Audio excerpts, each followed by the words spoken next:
దొండకాయ fry. Okay అమ్మా సరే వెజిటేబుల్స్ కట్ చేసి ఇస్తాను. ఓకే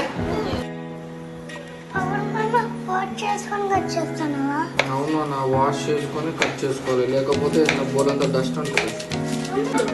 దొండకాయ ఫ్రై చేసుకోవాలి, మళ్ళీ ఫ్రై చేసుకోవాలి,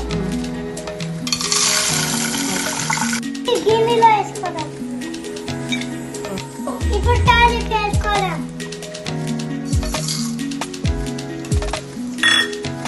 ఆనియన్, మిర్చి, కరివేపాకు వేసుకోవాలి.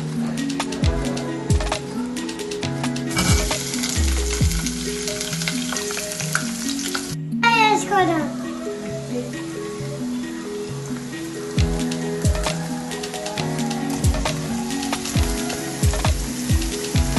కొంచెం సాల్ట్ వేసుకోవాలి.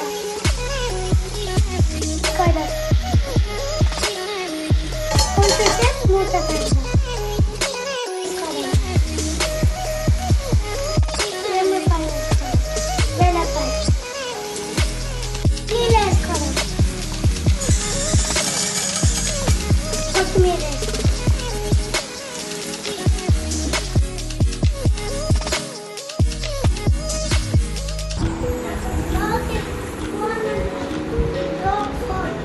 హరీష్ సూపర్ ఉంది హరీష్, సాంబార్ దొండకాయ ఫ్రై.